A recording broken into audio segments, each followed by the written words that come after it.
ముఖ్యమంత్రి మాటలు రాష్ట్రం ఏం ఏం కాబోతోంది, ప్రజల పరిస్థితి ఏంటి, దీనికి సంబంధించి మనతో పాటు చర్చలో జాయిన్ అవుతున్నారు ఆర్థిక విశ్లేషకుడు పాపారావు గారు. గుడ్ ఈవినింగ్ పాపారావు గారు. ఎట్లా అర్థం చేసుకోవాల్సిన అవసరంగా అనిపిస్తుంది ముఖ్యమంత్రి మాట్లాడిన మాటలను?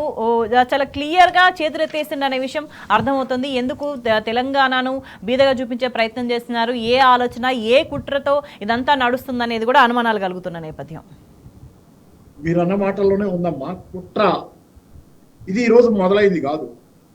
తెలంగాణలో ప్రభుత్వం ఏర్పడిన కొత్తలోనే తెలంగాణకి సొంత ప్రభుత్వం ఉండకూడదు, అందులో కేసీఆర్ గారు టీఆర్ఎస్ ప్రభుత్వం, తెలంగాణ ప్రభుత్వం, తెలంగాణ పార్టీ ప్రభుత్వం ఉండకూడదు అనేది లెక్కలో స్టీఫెన్సన్ దగ్గర వదిలిపెట్టి అతన్ని కొని ఒక 10 మంది ఎమ్మెల్యేలతో సీక్వెన్స్ లో గవర్నమెంట్ పడగొట్టే ప్రయత్నం ఆ రోజు జరిగింది అనేది తెలిసిన కథనమే.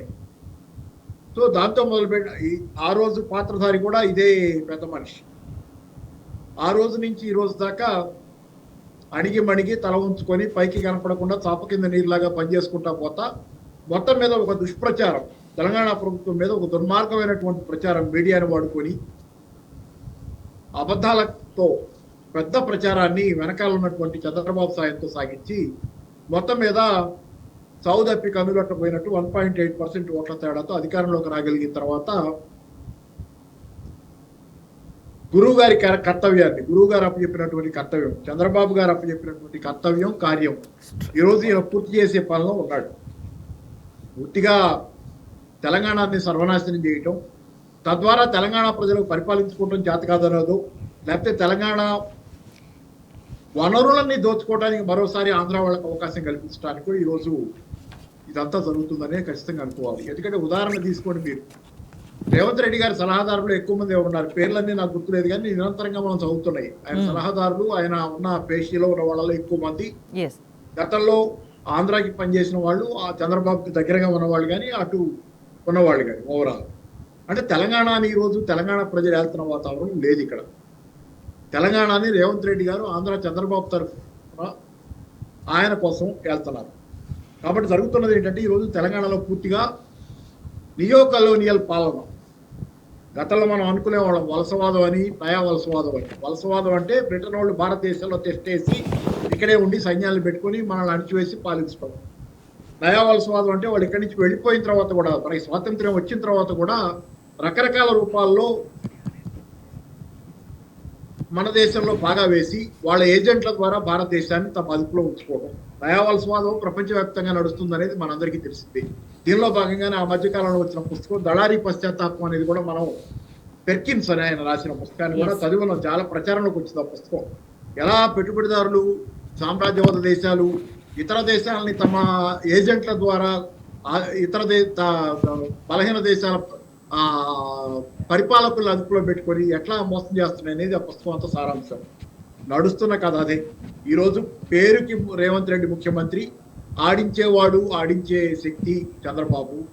తోలుబొమ్మలాట నడుస్తుంది తెలంగాణలో. తెలంగాణ ప్రభుత్వం పేరుతో తెలంగాణ వ్యతిరేక కార్యకలాపాలకు కారణం ఏంటంటే ఆఖరికి కేసీఆర్ గారు పెట్టినటువంటి తెలంగాణ తల్లి విగ్రహం, ఒక మూర్తి అనేది అక్కడి నుంచి మొదలుపెట్టి అంబేద్కర్ భారీ విగ్రహానికి తాళాలు వేయటం, లోపలికి పోవడానికి వెళ్ళాక ఇలా రకరకాల రూపాల్లో తెలంగాణ తాలూకు చిహ్నాలన్నింటినీ సర్వనాశనం చేసి ఒక పెద్ద భయానకమైన కుట్ర నడిపి, దాంతోపాటుగా తెలంగాణ ఆర్థిక వ్యవస్థను సర్వనాశనం చేసి చిన్నాభిన్నం చేసి ఇక్కడ ఏమీ లేకుండా చేయడం ద్వారా తద్వారా ఒక కక్షపూరితమైన వైఖరి ప్లస్ ఆంధ్ర ప్రయోజనాలు నెరవేర్చుకునేది. ఉదాహరణకి కృష్ణా నీళ్లు ఈ రోజు ఏ రకంగా ఆంధ్ర కొల్లబడుతుందో మనకు కనపడుతుంది. రకరకాల రూపాల్లో ఈరోజు ప్రతిరోజు వార్తల్లో ఉంటుంది. దానిలో ప్రభుత్వం చేస్తున్నది ఏంటో, తెలంగాణ ప్రభుత్వం రేవంత్ రెడ్డి గారు ఏం చేస్తున్నారో ఆంధ్రప్రదేశ్ ప్రభుత్వం ఈ విధంగా చేస్తుంటే మనకి ఎక్కడ ఏం మచ్చు కూడా కనపడదు ప్రతిఘటన.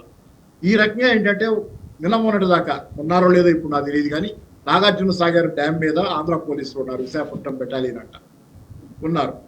ఇన్ని రకాలుగా తెలంగాణ ప్రయోజనాలను ఆంధ్ర పాలకుల ప్రయోజనాలకు, ప్రజల ప్రయోజనాలకు అంటే ఆంధ్ర ప్రజల ప్రయోజనాలకు కాదు, ఆంధ్ర పాలకుల ప్రయోజనాలకి, బడా పెద్ద మనుషుల ప్రయోజనాలకి తాకట్టు పెట్టి ఇక్కడ వెళ్తున్నటువంటి రేవంత్ రెడ్డి ఈరోజు అది చాలనట్టు చివరిగా మిగిలినటువంటి తెలంగాణకు బ్రాండ్ ఇమేజ్ ఉంది, దాన్ని కూడా సర్వనాశనం చేసే ప్రయత్నంలో భాగంగా ఢిల్లీ పోయి నేను ఇక్కడ నన్ను చెప్పులు కొట్టేసేవాడిగా చూస్తున్నాడు, తనని తాను కించపరుచుకొని కూడా తెలంగాణను కించపరుస్తున్నాడు. ఎందుకంటే ఆయన తెలంగాణ ముఖ్యమంత్రి. ఆయన కించపరుచుకుంటా మాట్లాడిన ప్రతి మాట తెలంగాణ బ్రాండ్ ఇమేజ్ కి, తెలంగాణ ప్రజల ఆత్మగౌరవానికి, తెలంగాణ ప్రజల అస్తిత్వానికి ఒక చావు దెబ్బ. ఇవన్నీ ఆయన పనిగట్టుకుని చేస్తున్నటువంటి తీరు మీరు ఇందా స్పష్టంగా చెప్పారు. ఇవన్నీ నిజమా అంటే ఇది ఒక నాటకం, కావాలని చేస్తున్నటువంటి ఒక నాటకం తెలంగాణని బదనాం చేయడానికి. కానీ రెండో పక్కన ఇక్కడ సొమ్ములు సంపాదించుకోవడానికి, ఇక్కడ పెద్ద పెద్ద కాంట్రాక్టులకు పోషించడానికి, ఫ్యూచర్ సిటీ కావాలి డబ్బులు వస్తాయి. అలాగే మళ్ళీ రెండో పక్కన మీరు చెప్పిన మూసీ ప్రక్షాళన దాని పేరు మీద డబ్బులు వస్తాయి. వీటికన్నిటికీ డబ్బులు వస్తాయి. కానీ తెలంగాణలో ఇతరత్రా డబ్బులు పుట్టించడం దగ్గరికి వచ్చేసరికి, తెలంగాణ ప్రజలకు ఇచ్చే సంక్షేమ పథకాల దగ్గర డబ్బులు పుట్టించడానికి వచ్చేసరికి, తెలంగాణ ఉద్యోగస్తుల డిఏలు ఇవ్వడం దగ్గరికి వచ్చేసరికి, వాళ్ళ ఆకాంక్షలు వాళ్ళ అవసరాలు తీర్చడం దగ్గరికి వచ్చేసరికి అన్ని ఆటంకాలు వస్తాయి. తెలంగాణ ఇమేజ్ దెబ్బతీసి ఇవన్నీ సాగమని చెప్పుకోవడానికి నాటకం ఆడుతున్నటువంటి పరిస్థితి రోజు రేవంత్ రెడ్డి గారు స్పష్టంగా చేస్తున్నారు. ఇది పరమ దుర్మార్గమైనటువంటి కుట్రపూరితమైన వైఖరి అనేది 100% నిజం.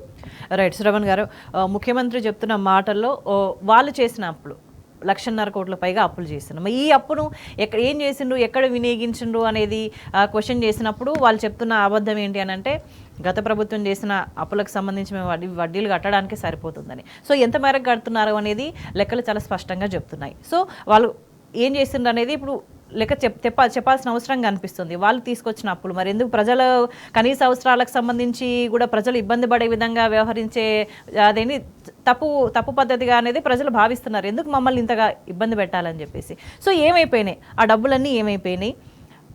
ఆదాయానికి సంబంధించి ఇష్టం వచ్చినట్టు కూడా లెక్కలు చెప్తున్నారు. వాళ్ళు తీసుకొచ్చిన అప్పు ఎక్కడ స్పెండ్ చేసిండ్రు, డబ్బులు ఏమైపోయినాయి అనేది ప్రధానంగా కనిపిస్తున్న ఖాళీ. మనకు ఉర్దూలో కహావత్ ఉంటుంది, ఖాయా పియా కుచ్ నహీ పోడా చియానా కా గ్లాస్ అని చెప్పని, చియానా అని చెప్పని. ఇవాళ 16 నెలలుగా అధికారంలోకి రాకముందేమో కేసీఆర్ గారు అప్పులు చేసిండ్రు అని చెప్పని తప్పుడు సంఖ్యలతో ప్రజల్ని మభ్యపెట్టిండ్రు. ఒకరోజు 6 లక్షలు, రోజు 7 లక్షలు, 8 లక్షలు, ఇప్పుడు 10 లక్షలు ఉన్నా కానీ ఏమీ ఆశ్చర్యపోవాల్సిన అవసరం లేదు. వాస్తవానికి సిఏజీ చెప్పిన లెక్కల ప్రకారంగా 75,000 కోట్ల రూపాయల అప్పు 2014లో ఉమ్మడి ఆంధ్రప్రదేశ్ నుండి తెలంగాణకు వస్తే, కేసీఆర్ గారు దిగేనాడు అప్పు అది 4 లక్షల కోట్ల చిల్లర. అంటే స్థూలంగా కేసీఆర్ గారు చేసింది 3.5 లక్షల కోట్ల చిల్లర అయి ఉంటుంది. ఒకటి. రెండవది, దాన్ని రేవంత్ రెడ్డి నిన్న కూడా 8 లక్షల కోట్ల రూపాయల అప్పు అని చెప్పని అబద్ధం చెప్తుండు. సిఏజీ తప్పు, ఆర్బీఐ తప్పు, వాళ్ళు ఇచ్చిన బడ్జెటరీ పేపర్స్ తప్పు అన్నట్టుగా రేవంత్ రెడ్డి నోటికి వచ్చినట్టు సొల్లుపురాణం మాట్లాడుతూ ఉండు. ప్రజలను పాడిందే పాట పాసుపడలు ఎవరో అన్నట్టుగా అదే మాట్లాడుతూ ఉన్నాడు. ప్రజలను నమ్మించే ప్రయత్నం చేస్తూ ఉండు. But the fact is this, number 1. Number 2 ఏంటి అంటే, ఈ 16 నెలల్లోనే సంపద సృష్టించలే, ఒక్క రూపాయి కూడా ఆదాయం సృష్టించలే కేసీఆర్ గారి కంటే. ఎట్లయితే కేసీఆర్ గారు వదిలిపెట్టినాడున్న ఆదాయం ఎంత ఉందో ఇవాళ కూడా అదే ఆదాయము. దానికి తోడుగా ఈ 16 నెలల్లో నువ్వు ఒక ఇటుకన్నా, ఒక తట్టెడు మట్టి పోయలే ఎక్కడ, ఒక ఇటుక బేర్చలే ఎక్కడ, ఒక చిన్న ప్రణాళికను కూడా ఏది స్థూలంగా నువ్వు అమలు చేయకుండా దాదాపు 1,60,000 కోట్ల రూపాయలు అప్పు చేసిండ్రు. ఎక్కడికి పోయినా ఈ సొమ్ములు చెప్పండి. మళ్ళీ తెగబడి ఇవాళ భూబకాస్తురుల లెక్క భూముల అమ్మక దుబ్బాలను చూస్తూ ఉన్నారు, ఆర్ఆర్ ట్యాక్సులు వసూలు చేస్తూ ఉన్నారు, ప్రజలను రాచి రంపాన పెడతా ఉన్నారు, రియాల్టర్స్ను, బిల్డర్స్ను, ఎవరు కనబడితే వాళ్ళని ఎక్కడ పడితే అక్కడ ఒక్కొక్క మంత్రి ఒక దుకాణం పెట్టిండ్రు. రేవంత్ రెడ్డి పెద్ద దుకాణం పెడితే మంత్రులు వాళ్ళ స్థాయిలో వాళ్ళ సైజు దుకాణాలు పెట్టి ఎక్కడికక్కడ వసూళ్లు చేస్తూ ఉన్నారు. రేవంత్ రెడ్డి కుటుంబ సభ్యులు వసూళ్లకు పాల్పడుతూ ఉన్నారు. ఈ 1,60,000 కోట్ల రూపాయల సంపద ఎక్కడికి పోయింది, ఎక్కడ ఖర్చు పెట్టిండ్రు అని చెప్పని నెత్తి మీద నోరు పెట్టుకొని అసెంబ్లీలో ఇదే కేటీఆర్ గారు, హరీష్ రావు గారు అసెంబ్లీ సాక్షిగా నెత్తి మీద నోరు పెట్టుకొని తెలంగాణ అంతా వినేటట్టుగా దద్దరిల్లేటట్టుగా ప్రశ్నలు వేసిండ్రు. దానికి ఇంతవరకు సమాధానం చెప్పకపోగా తగుదునమ్మా అని చెప్పని మళ్ళా కూడా సొల్లుపురాణం మాట్లాడుతూ కేసీఆర్ గారు అప్పు గురించి మాట్లాడుతున్నాడు. ఇవాళ రేవంత్ రెడ్డి సమాధానం చెప్పాలా తెలంగాణ సమాజానికి? నువ్వు అన్నట్టే అందాం, తెలంగాణ దివాళా తీసిపోయింది. ఈ దివాళా తీసిపోయిన తెలంగాణలో నువ్వు తెచ్చిన 1,60,000 కోట్ల రూపాయల్లో ఎక్కడికి పోయినాయి ఆ సొమ్ము? ఢిల్లీకి నువ్వు ఎన్ని సంచులు తీసుకుపోయినావు, ఎన్ని మూటలు తీసుకుపోయినావు? నీ అకౌంట్లకు, నీ బినామీ అకౌంట్లకు, లేకపోతే నువ్వు ఆస్తులు కొనుక్కోవడానికి, నీ మంత్రివర్గ సభ్యులు ఆస్తులు కొనుక్కోవడానికి ఎంత సొమ్ము వాడినో ప్రజలకు చెప్పవలసిన బాధ్యత ఉన్నది. గల్లాలు బట్టి అడుగుతారు. ఇవాళ నువ్వు చెప్పగానే ప్రజలు కూడా కొంత హతాశులైపోయి వింటున్నారు.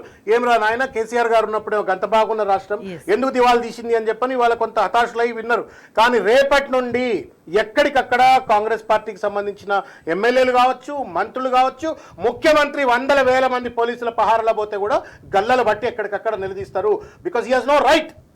ఎ స్టేట్ విచ్ వాజ్ ప్రాస్పరింగ్, అద్భుతమైనటువంటి రీతిలో ప్రగతి ప్రస్థానంలో ఉండి దేశంకి తలమానికంగా ఉన్నటువంటి ఒక రాష్ట్రాన్ని పట్టుకొని నువ్వు దివాలా తీసింది 16 నెలల అని చెప్పని చేతులు ఎత్తేసి నువ్వేదో సంఖలు గుద్దుకొని చిల్లర మల్లరగా మాట్లాడి తప్పించుకోవాలని చూసినప్పుడు ప్రజలు నిన్ను గల్లబట్టి అడుగుతారు. నిన్ను నమ్మి నేను ఓటేసిన, నువ్వేదో బాధ్యతాయుతంగా కేసీఆర్ కంటే మంచి పరిపాలన అందిస్తా అని చెప్పాను అన్నావు కాబట్టి నీకు నమ్మి నేను ఓటేస్తే నువ్వు ఇలా ఆ 1,60,000 కోట్లు ఎక్కడ పోయిందంటే లెక్క చెప్పట్లేవు. ప్రజలను అబద్ధం చెప్తున్నావు. 10,000 కోట్ల రూపాయలు నేను ప్రతి నెల మిత్తి కడుతున్నా అని చెప్పని అబద్ధాలు చెప్తా ఉన్నావు. నువ్వు కడుతున్న 4,000 కోట్లు అయితే నువ్వు 10,000 కోట్లని అబద్ధాలు చెప్తా ఉన్నావు. అబద్ధాల పునాదుల మీద ప్రజలను మభ్యపెట్టి అప్పులు తెచ్చి నీ ఇష్టం వచ్చిన దోపిడీకి పాల్పడి ఇవాళ నా చేత కావట్లేదు సంపద సృష్టించలేదంటే ప్రజలు ఓట్లు వేసి మళ్ళీ రీకాల్ సిస్టమ్ లేదు. దురదృష్టం. రీకాల్ సిస్టమ్ అంబేద్కర్ అనుకోని ఉంటే ఇటువంటి ఎదవలంతా కూడా ముఖ్యమంత్రులు అవుతారు అనుకుంటే అంబేద్కర్ గారు బహుశా పాపం ఆ రోజు రీకాల్ సిస్టమ్ రాస్తుండేవాడు రాజ్యాంగంలో. ఇటువంటి సన్నాసులు వెదవలు చేతగానోళ్ళు ముఖ్యమంత్రులు అవుతారని ఆయన కలలు కానీ కనుంటే రాస్తుండేవాడేమో. లేదు కాబట్టి ఇవాళ నాకు తెలిసి ప్రజలు తిరగబడతారు, గల్లాలు బట్టి అడుగుతారు. రేవంత్ రెడ్డి అనుకుంటుండొచ్చు నేను కమాండ్ కంట్రోల్ సెంటర్లో కూర్చుంటా, లేదా పోలీసులు పహారాలలో నేను ఎక్కడికి పోయినా హెలికాప్టర్లలో సెక్యూరిటీ మధ్య పోతా అని చెప్పని ఎక్కడికక్కడ గల్లలు బట్టి నిలదీస్తారు. ఆఖరికి ఆయన సొంత ఊరు కొడంగల్ కూడా పోలేడు. ఈ రకంగా బాధ్యత లేకుండా మీరు చెప్పండి అమ్మా, మన ఇండ్లలో ఇంటి పెద్ద ఉంటాడు, తండ్రో భర్తో ఉంటాడు, లేకపోతే తల్లిలో ఎవరో పెద్ద మనిషి ఇల్లు నడిపెట్టా ఆయనో ఆమె ఉంటుంది. మొత్తం ఇల్లుని దివాళి తీసి పడేసి తాగి తందనాలు ఆడి ఇల్లు దివాళి తీస్తే గౌరవం ఇస్తారా? ఏం చేస్తారు చెప్పరి? తన్ని తరిమి కొడతారు కదా. రేవంత్ రెడ్డి గారిని తన్ని తరిమి కొట్టే రోజులు వస్తాయి. ఈ ప్రభుత్వ పెద్దల్ని తన్ని తరిమి కొట్టే రోజులు వస్తాయి. ప్రజలు ఏదో అనుకుంటున్నాడు అని అంటే సొల్లు పురాణం మాట్లాడంగానే టీవీలలో అన్ని టీవీలు చూపెడతాయి, అన్ని పేపర్లలో బ్రేకింగ్లు వస్తాయి. నేను ఏం మాట్లాడినా చలామణి అయిపోతుంది అని చెప్పని అనుకుంటున్నాడు. నేను ప్రజల్ని ఏదో తయారు చేస్తున్నా, నా పథకాలు అమలు చేయలేని అశక్తతను నేను తయారు చేస్తున్నా అని చెప్పని అనుకుంటుండేమో. కానీ ఇది తిరగబడతారు. ఒక సరికొత్త విప్లవానికి కర్రు కాల్చి వాత పెట్టడానికి ఆయనకాయనే కర్రులు కాల్పిస్తున్నాడు. ప్రజలు ఈ మాట మాట్లాడిన ప్రతిసారి పొరకాసు కాలుతుంటుంది. తీసుకొచ్చి ఎన్నడో ఒకనాడు తప్పనిసరిగా వాత పెడతారు రేవంత్ రెడ్డికి అండ్ కంపెనీకి. ఇది అర్థం చేసుకోవట్లేదు. ఇది ఒక ప్రహసనం అయితే యాజ్ అ స్టేట్ నేను ఒక యువకుడిగా కావచ్చు, లేకపోతే ఒక సమాజంలో పౌరుడిగా కావచ్చు, నేను నా భవిష్యత్తు ఏంటి మరి? నువ్వు నాకు 2 లక్షల ఉద్యోగాలు ఇస్తాను, ఎట్లు ఇస్తావు చెప్పు మరి. నువ్వు ఒక మొట్టమొదటి సంవత్సరంలో 2 లక్షల ఉద్యోగాలు అన్నావు, అందులో 50,000 ఉద్యోగాలు ఇచ్చేసినా అని చెప్తున్నావు. ఆ 50,000 ఉద్యోగాలు 40,000-45,000 ఉద్యోగాలు కేసీఆర్ గారు గుర్తించినాయి, సృష్టించినాయి, నోటిఫికేషన్లు ఇచ్చినాయి, నీ ఖాతాలు వేసుకున్నావు. ఏ దొడ్లో కట్టినా పర్వాలేదు, నా దొడ్లో ఇంత చాలన్నట్టుగా నీ దాంట్లో చూపెట్టుకున్నావు. ఇప్పుడు నా 2 లక్షల ఉద్యోగాలు ఎప్పుడు ఇస్తావు చెప్పు. వీటికి సంబంధించి కూడా వాళ్ళు మాట్లాడుతున్నారు. నిరుద్యోగులు ప్రశ్నిస్తున్నారు, మమ్మల్ని ఉద్యోగాలు ఇస్తామని ఆశ చూపి ఓట్లు వేయించుకున్నారు, మరి ఉద్యోగాలు ఇవ్వలేనప్పుడు మరి ఎందుకు దిగిపోని కూడా వాళ్ళు ప్రశ్నిస్తున్న సందర్భంగా అనిపిస్తుంది. సో అయితే ఈ అస్థిరత అనేది ఎటువంటి పరిణామాలకు దారితీస్తుంది? అల్టిమేట్ గా ప్రజలు నష్టపోతున్నారు. సో దీని పరిణామాలు ఎట్లా ఉండబోతున్నాయి? పాపారావు గారు, రాష్ట్ర ముఖ్యమంత్రి సాక్షాత్తు ప్రజలని ఒక అభద్రతలోకి నెట్టేస్తున్నాడు తన అస్థిర పాలన వల్ల. సో ఇది ఎటువంటి పరిణామాలకు దారితీస్తుంది ఈ ఆర్థిక అస్థిరత్వం అనేది? అంటే ఇంత దారుణమైంది కాకపోయినా కాంగ్రెస్ పాలన తెలంగాణలో కానీ దేశంలో కూడా చాలా సందర్భాల్లో ఇలాగే ఉంది. దానికి ఉదాహరణే తెలంగాణ రాకముందు, అంటే తెలంగాణలో కేసీఆర్ గారు టీఆర్ఎస్ పాలన మొదలవక ముందు కాంగ్రెస్ పాలనలో తెలంగాణలో ఉన్నటువంటి పరిస్థితులు, కిరణ్ కుమార్ రెడ్డి కాలంలో కరెంట్ ఎన్ని రోజులు ఉండేది? వారానికి 3 రోజులు 2 రోజులు హాలిడేస్ ఉండేవి, పవర్ హాలిడేస్. పరిశ్రమలు పనిచేసేవి కాదు, ఇళ్లలో కరెంట్ ఉండేది కాదు. ఒక రకమైనటువంటి గందరగోళమైనటువంటి వాతావరణం. అలాంటి ఒక రకమైనటువంటి, పైగా కిరణ్ కుమార్ రెడ్డి గారి ప్రగల్భాలు, తెలంగాణకు 1 పైసా ఇవ్వను, ఏం చేసుకుంటారో చేసుకోండి అని ఉద్యమకారుల్ని సవాల్ చేసేటువంటి అహంకారపూరితమైన ధోరణి. ఇది ఆ రోజు తెలంగాణ. అందుకే ఆ రోజు తెలంగాణలో నక్సలైట్లు పెరిగారు, నక్సలిజం పెరిగింది. ఇట్లాంటి ధోరణుల వల్ల, కాంగ్రెస్ పాలకుల ధోరణి వల్ల ఓవరాల్ గా. అంతకుముందు చంద్రబాబు గారి పాలన దీన్ని మించింది. ఈ క్రమంలోనే నక్సలిజం పెరిగింది. మీరు చూడండి, కేసీఆర్ గారు అధికారంలోకి వచ్చిన తర్వాత ఒక్క తోట బేలకుండా, ఒక్క తోట అణచివేత లేకుండా, నక్సల్ మరి ఉద్యమం అవసరం లేకుండా యువతరానికి పని దొరకటం కానివ్వండి, యువతరానికి యాక్టివిటీ ఉంటాం కానీ, వాళ్ళకి కావాల్సినటువంటి జీవనోపాధి రావటం కానివ్వండి. మీరు మహబూబ్ నగర్ లో వలసలాగిపోయి, మహబూబ్ నగర్ లో వలసపోయిన వాళ్ళు తిరిగి అక్కడికి వచ్చేయటం, హైదరాబాద్ వలస వచ్చి ఆటోలు తోలుకుంటున్న వాళ్ళు వెళ్ళి వాళ్ళ ప్రాంతాల్లో వ్యవసాయం చేసుకునే అవకాశం రావటం, ఇన్ని మార్పులు జరిగినాయి. అందుకని ఏంటంటే ఇట్లాంటి పరిపాలన వల్ల ఏం జరుగుద్ది, రేవంత్ రెడ్డి గారు చేస్తున్నటువంటి అవకతవక అరాచక పాలన వల్ల ఏం జరుగుతుందంటే మళ్ళీ తెలంగాణలో ఒక అసంతృప్తి, ఒక తీవ్రవాద ధోరణులు, అంటే అది నక్సలిజం రూపంలో అంటలా, ప్రజల్లో ఒక అసంతృప్తి నుంచి అనేక లా అండ్ ఆర్డర్ సమస్య నుంచి అనేక వచ్చే అవకాశం ఉంది. Yes. అందుకనే గత సంవత్సరంన్నర కాలంలో తెలంగాణలో క్రైమ్ రేట్ కూడా పెరిగింది ఓవరాల్. ఎందుకంటే ఇదే పాలన Yes. ప్రజల్లో సంతృప్తి లేదు, ప్రజల్లో అసంతృప్తి ఉంది, ప్రజల సమస్యలు పెరుగుతున్నాయి. నేను ఇందాక మీరు అడిగారు ఏదో మరి ఈ డబ్బులన్నీ ఏమైనాయి, ఇన్ని లక్ష 50,000 కోట్ల పైన Yes. అప్పులు ఇచ్చారు ఏమైంది, Yes. అలాగే వచ్చిన ట్యాక్స్ ఆదాయం ఏమైందంటే ఇందాక దాసోస్ గారు మంచి సామెతతో చెప్పారు, ఉర్దూ సామెత, నాకు అది అర్థం కాలేదు, వినపడలేదు కూడా కొంత. అయితే ఇక్కడ నేను చెప్పేది ఒకటి, కరిమింగిన వెలగపండు అనే సామెత మనం తెలుగులో విని ఉంటాం. కరిమింగిన వెలగపండు అంటే వెలగపండుని కనుక ఏనుగు వెలగపండు ఇష్టం, వెలగపండు ఏనుగు మింగితే పండుగానే ఉంటది, పైన చెక్క డొప్ప అలాగే ఉంటది, లోపలిది వెళ్ళిపోతుంది Right. ఏనుగు పొట్టలోకి. అట్లా మొత్తం ఏమైందంటే ఏం చెప్తాం, తెలంగాణలో వచ్చిన ఆదాయం ఏమైందంటే కాంట్రాక్టర్ల పాలైంది, ఢిల్లీ బాబుల Right. పాలైంది. Right. ఇది జరిగింది. అందుకని ఓవరాల్ గా ఏంటంటే ఒక రకమైనటువంటి, పైగా ఇది చాలన్నట్టు ఇన్ని ఏడుపులు ఇన్ని కన్నీళ్లు పెట్టుకుంటా నా చేత కాటలేదు, ఇక్కడ అంతా నాకు ఎవరు అప్పివ్వటం లేదు, నేను పోతే చెప్పులు కొట్టేసేవాడిగా చూస్తున్నాను నన్ను ఢిల్లీలో అని మాట్లాడే మనిషి మొన్న Right. ద్రవ్యోల్బణం పడిపోయింది. మధ్యకాలంలో మార్చి నెల ద్రవ్యోల్బణం తగ్గింది, దేశంలోనే లోయెస్ట్ ఉందని గణాంకం వచ్చింది. అది గొప్పగా చెప్పుకుంటా నా పరిపాలన బ్రహ్మాండంగా, అంటే ఒక విడియ కూడా లేదు. ఏంటంటే Yes. ఇలా చెప్తున్నాను, మళ్ళీ నెక్స్ట్ మూమెంట్ లో బేదేడుపులు ఏడుస్తున్నాం మనం, ఇలా చెప్పు, ఒక పక్క ఏమో చాలా గొప్పగా ఉందని చెబుతున్నాం, ఒక పక్క అది ఎలా చెప్పు అంటే ద్రవ్యోల్బణం ఎందుకు పడిపోయింది ఆ రోజు? ద్రవ్యోల్బణం పడిపోవడానికి ఆ రోజు ప్రధానమైన కారణం ప్రజల కొనుగోలు శక్తి తెలంగాణలో దేశంలో ఎక్కడా పడిపోని స్థాయిలో, ఊహించని స్థాయిలో ప్రజల కొనుగోలు శక్తి పడిపోయింది గ్రామీణ నగర ప్రాంతాల్లో. దాంతో డిమాండ్ లేక సరుకుల ధరలు పడిపోయింది, దాంతో ద్రవ్యోల్బణం పడిగింది. ఈ గొప్పతనం కాదది. తెలంగాణలో పరిస్థితులు దిగజారటానికి తార్కాణమే ఆ రోజు ద్రవ్యోల్బణం మార్చి నెల ఫిబ్రవరిలో కూడా తగ్గింది అనుకుంటారు, ఇప్పుడు లోయెస్ట్ లెవెల్. ద్రవ్యోల్బణం పడిపోవటం కొన్నిసార్లు మంచిదే, కానీ ఇంత దారుణంగా పడిపోవటం ద్రవ్యోల్బణం అనేది తెలంగాణలో ప్రజల కొనుగోలు శక్తి పడిపోయి, డిమాండ్ పడిపోయి, జనాల దగ్గర డబ్బులు లేక ద్రవ్యోల్బణం కిందకు వస్తుంది, ధరలు తగ్గుతున్నాయి, కొనేవాళ్ళు లేక. ఇది పరిస్థితి. కాబట్టి దాన్ని కూడా గొప్పగా చెప్పుకుంటాను. ఏది దొరికితే ఏ క్షణానికి ఇది అంటారు కదా, అనుక్షణికం అనేదో ఒక నవల కూడా ఉంది. అంటే ఏ క్షణానికి ఏది దొరికితే అది, ఈ క్షణం ఇది చెప్పాము, నెక్స్ట్ మూమెంట్ లో ఇంకోటి చెబుతున్నాం, ఇందాక అది మాట్లాడాం కదా, ఇప్పుడు ఇది మాట్లాడితే ఏమనుకుంటారో, ఏమీ సిగ్గు బిడియ ఉండాల్సిన అవసరమే లేకుండా పోయి. రైట్. శ్రవణ్ గారు, వీటన్నిటితో పాటు కూడా ఒకవైపు ప్రజల్ని ఇబ్బంది పెట్టడమే కాకుండా ప్రజల మధ్య, ఎందుకంటే నిన్న మాట్లాడిన మాటలను బట్టి చూస్తే ఉద్యోగుల మరి మీకు హామీలా అనేది కూడా క్వశ్చన్ రేజ్ చేసిన పరిస్థితి కనిపిస్తుంది. సో వాళ్ళంతటా వాళ్ళు ఉద్యోగులు ముఖ్యమా, ఈ హామీలకు సంబంధించి అమలు చేయడం ముఖ్యమా అనేది, సో ఆ ఫ్రిక్షన్ జనరేట్ ఎక్కడో అమ్మా. ఇప్పుడు నిన్న ఆయన మాట్లాడిన మాటలన్నీ చూస్తే కూడా మనము లోతుగా మాట్లాడిన అంశాలను విశ్లేషిస్తే, ఇంతకుముందు మాట్లాడుకున్నట్టుగా ఆయన అసమర్థత, ప్రజలను నయవంచనకు గురి చేయటం, వీటన్నిటితో పాటుగా కూడా పేద ప్రజల పట్ల ఏమైనా అక్కసు ఉందా, ఏమైనా కక్ష ఉందా, కుట్ర ఉందా, వాళ్ళకి ఎందుకు ఇన్ని రకాలైన వెల్ఫేర్ స్కీమ్స్ అమలు చేయాలా అనేటువంటి ఒక దొరతనము, ఒక ఫ్యూడలిజం ఏమైనా ఉందా అని నాకు అనిపించింది. నిర్ద్వందంగా అది ఫ్యూడలిస్ట్ మాటలు అవి. ఎందుకు అంటే ఆయన ఉద్యోగస్తులు ప్రభుత్వంలో భాగం, 3 లక్షల పైచిలుకు కోట్ల బడ్జెట్ను సృష్టించడంలో ఆ ఉద్యోగులది కూడా పాత్రే ఉంటుంది.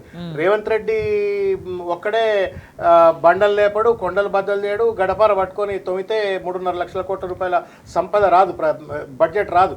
ఆ బడ్జెట్ అట్లా వచ్చింది అంటే, ఈ 18,000 కోట్ల రూపాయల ఆదాయం ప్రతి నెల వస్తుందంటే కూడా దాంట్లో అన్ని శాఖలకు సంబంధించిన ఉద్యోగులు శ్రమిస్తేనే, ఆ 13-14 లక్షల మంది ఉద్యోగులు శ్రమిస్తేనే ఆ సంపద సృష్టించబడుతుంది. వాళ్ళకి ఇవ్వాల్సిన జీతాలు, నేను గమ్మత్ ఏంటంటే అమ్మ, నిన్న నేను చూసిన డిమాండ్స్ వాళ్ళవన్నీ కూడా దాదాపు 57-58 డిమాండ్స్ అన్నీ ఉన్నాయి. ఆ 57-58లో ఆర్థిక పరమైనటువంటి ఒక 5-6 డిమాండ్లు ఉంటాయి. మిగతా అన్ని కూడా policy related, process related, simple humanitarian related. ఇవి అన్నిటిని కూడా కనీసం మాట్లాడుతందుకు, చర్చ చేసేందుకు పిలిచి, అరే ఈ చిన్న పాలసీ ట్వీక్ చేస్తే అయిపోతుంది కదా అన్నట్టు ఒక సోయి లేకుండా, సమయం లేకుండా వాళ్ళను పూర్తిగా కూడా నిన్న బెదిరింపు ధోరణికి పాల్పడి, బెదిరింపుతో పాల్పడడంతో పాటు ఇవాళ నువ్వు జీతం అడుగుతావా, అయితే ప్రజలతోటి నీకు పంచాయతీ పెట్టిస్తా అని చెప్పని, నీకు జీతం ఇయ్యనా షాది ముబారక్ ఇయ్యనా, నీకు జీతం ఇయ్యనా కళ్యాణ లక్ష్మి ఇయ్యనా, నీకు జీతం ఇయ్యనా పెన్షన్లు ఇయ్యనా, నీకు జీతం ఇయ్యనా లేకపోతే రైతు భరోసా ఇయ్యనా అని చెప్పని ఈ పేద వర్గాల ప్రజలకు, ఉద్యోగస్తులకు మధ్యన ఒక పంచాయతీ సృష్టించాలనేటువంటి ఒక దుర్మార్గమైన, చిల్లర, నీచమైనటువంటి ఒక మనస్తత్వం నిన్న ముఖ్యమంత్రి గారిది స్పష్టంగా కనబడ్డది. ఇది ఫ్యూడల్ మైండ్ సెట్. ఇది నో రూలర్ వుడ్ ఎవర్, నువ్వు ఉద్యోగి ఇచ్చేటువంటిది ఆయన హక్కుగా ఆయనకు సంక్రమించినటువంటిది. 5 డిఎల్ పెండింగ్లో ఉన్నాయి. నువ్వేం జేబులకెళ్ళి ఇచ్చేది లేదు. నువ్వు ప్రామిస్ చేసినటువంటిది యథాతథిగా షరామామూలుగా రావాల్సినటువంటిది ఆ డిఎల్ నువ్వు ఇస్తలేవు. ఇవాళ చాలా మంది రిటైర్డ్ అయినటువంటి ఎంప్లాయీస్ వాళ్ళు ఆత్మహత్యలు చేసుకుంటున్నారు, కోర్టుల చుట్టూ తిరుగుతున్నారు. హైకోర్టుకు పోయి అడ్వకేట్లకు ఫీజులు కట్టి హైకోర్టు ఆర్డర్ ఇస్తే తప్ప నువ్వు ఇప్పటికి వాళ్ళకు పిఎఫ్లు గ్రాట్యుటీ ఇస్తలేవు. కేసీఆర్ గారు ఉన్నప్పుడేమో రిటైర్మెంట్ అయినాడు వాళ్ళ ఇంట్లోకి పైసలు పోవాలన్నట్టు ఒక పాలసీ ఆయన పట్టుకొస్తే నువ్వేమో వాటిని అమలు చేయకుండా కోట్ల మెట్లు ఎక్కితే తప్ప వాళ్లకు రిటైర్మెంట్ బెనిఫిట్స్ ఇస్తలేవు. ఇటువంటి చిన్న చిన్న అంశాలను కూడా పరిష్కరించకుండా నువ్వు వాళ్ళని బెదిరించి అదిరించి మరో పక్కన ప్రజలకు ఉద్యోగస్తులకు పంచాయతీ పెట్టేట్టు ఒక ప్రయత్నం. రెండో ఇంకో ముఖ్యమైనది ఏంటంటే అమ్మా, ఈ మధ్యకాలంలో చాలాసార్లు చర్చ చేసినాం. నేను కూడా ఈ మధ్య రేవంత్ రెడ్డి మాట్లాడిన దాంట్లో కింద కమెంట్స్ చూస్తున్నాను నేను రాత్రి నుండి.